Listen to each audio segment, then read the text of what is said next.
Hello friends, welcome to my channel.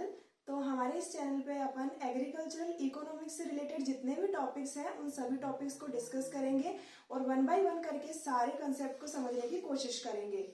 तो agricultural economics अपने आप में एक बहुत बड़ा सब्जेक्ट है। इसके अंदर भी अलग अलग ब्रांचेस हैं। तो पहली ब्रांच जिसकी अपन स्टडी करेंगे वो है एग्रीकल्चरल फाइनेंस। तो आइए देखते हैं क्या होता है एग्रीकल्चरल फाइनेंस। तो किसी भी चीज को स्टार्ट करने से पहले अपने को उसका बेसिक मीनिंग पता होना चाहिए, तभी अपन उसको आगे समझ सकते हैं। तो अपन पहले समझेंगे कि एग्रीकल्चरल फाइनेंस का बेसिक मीनिंग क्या होता है। तो एग्रीकल्चरल का मीन्स होता है, अगर यहाँ पे एग्रीकल्चर होता इट मीन्स कि इसमें सिर्फ अपन जो क्रॉप कल्टीवेशन करते हैं वो ही आता, लेकिन यहाँ पे वर्ड लिखा हुआ है एग्रीकल्चरल। इट मीन्स कि इसमें सारे सेक्टर्स आएंगे, एग्रीकल्चर से रिलेटेड सारे सेक्टर्स इसके अंदर आएंगे। मतलब इसमें आपका क्रॉप कल्टीवेशन आएगा, इसमें आपका शहरी कल्चर आएगा, आपका फिशरी कल्चर, सारे इसके अंदर आएंगे। और फाइनेंस का बेसिक मीनिंग, सबसे बेसिक मीनिंग होता है मनी। Finance means money. तो एग्रीकल्चरल फाइनेंस में अपन क्या स्टडी करने वाले हैं? Money related to agricultural sector या एग्रीकल्चर सेक्टर। तो इसका बेसिक मीनिंग क्या हो गया? Generally means studying, examining and analysing the financial aspects pertaining to farm businesses. Means कि इसमें अपन जो फाइनेंस है, फाइनेंस मीन्स एक तरीके से पैसा, financial aspect related to farm businesses से रिलेटेड जो पैसा है उसकी स्टडी करते हैं, उसको एग्जामिन करते हैं एंड एनालाइज करते हैं। अब बात आती है कि एग्रीकल्चरल फाइनेंस की डेफिनेशन क्या होती है।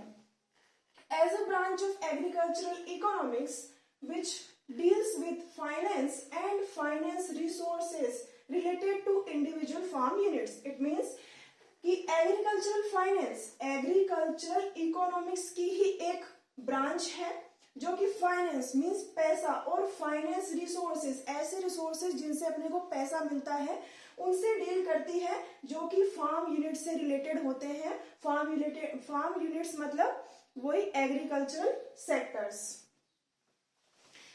अब बात करते हैं अपन इसके स्कोप की।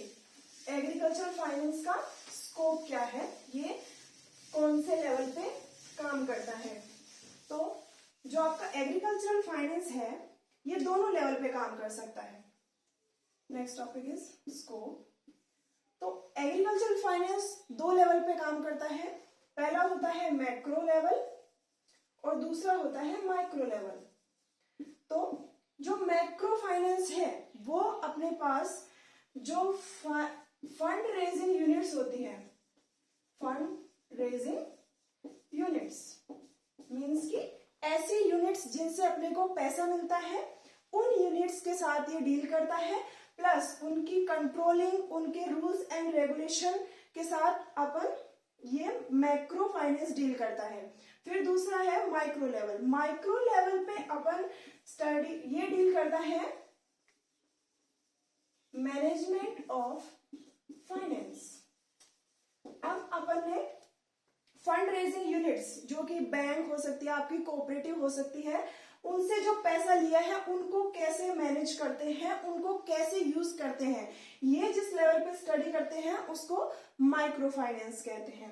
तो आपको ये समझ आ गया होगा, अगर मैक्रो लेवल पे फाइनेंस है तो ये फंड रेजिंग यूनिट्स उनकी कंट्रोलिंग, रूल्स एंड रेगुलेशन के साथ डील करेगा, और अगर माइक्रो लेवल पे है तो ये मैनेजमेंट ऑफ फाइनेंस मींस उस फाइनेंस को अपन कैसे यूज करते हैं, उस पैसे को अपन कैसे यूज करते हैं उसके साथ डील करेगा। अब बात आती है इसमें इसके इंपॉर्टेंस की। एग्रीकल्चरल फाइनेंस का इंपॉर्टेंस क्या है? तो इंपॉर्टेंस में पहला है इसमें it helps in agro socio economic development. Agro socio economical development. It means कि अगर पैसा मिलेगा तो एग्रीकल्चर का डेवलपमेंट होगा।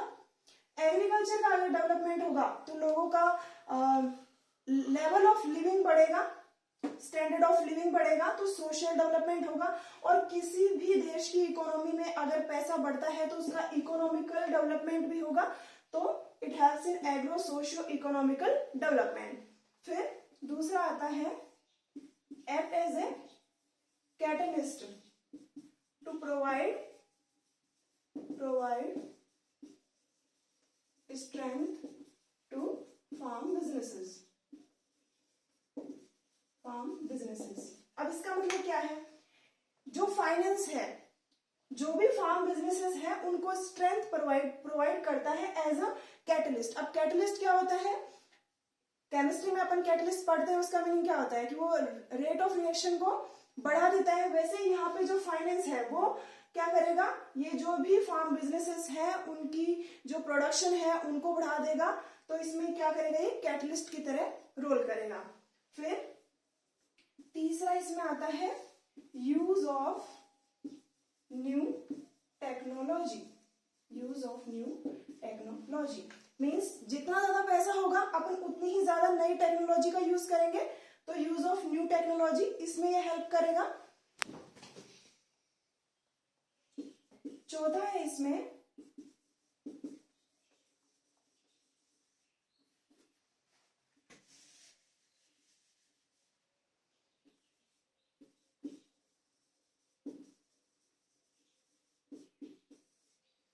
ये जो फार्म असेट्स होते हैं, फार्म असेट्स का एक मीनिंग होता है कर्ज या उधारी। तो जो भी फार्म असेट्स होते हैं उनको कम करेगा। अपने पास ऑलरेडी पैसा है तो अपन कर्ज क्यों लेंगे, अपन उधार क्यों लेंगे, तो उनको कम करने में ये सहायता करेगा। फिर पांचवा है इंफ्रास्ट्रक्चर।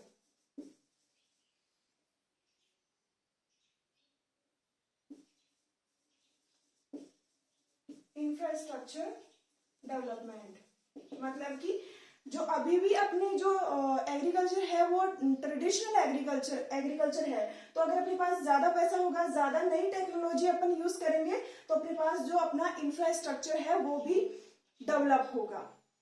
उसके बाद में 6 है execution of poverty alleviation programme. अब मैंने आपको बताया कि एग्रीकल्चर फाइनेंस में अपन जो भी फंड रेजिंग यूनिट्स होती हैं उनकी स्टडी करते हैं। तो जो फंड रेजिंग यूनिट्स होती है कुछ प्रोग्राम भी चलाती हैं पॉवर्टी एलिवेशन के लिए, किसी भी कंट्री के अंदर पॉवर्टी को कम करने के लिए। तो उन पॉवर्टी को अपन कम करने के लिए क्या चाहिए, पैसा चाहिए।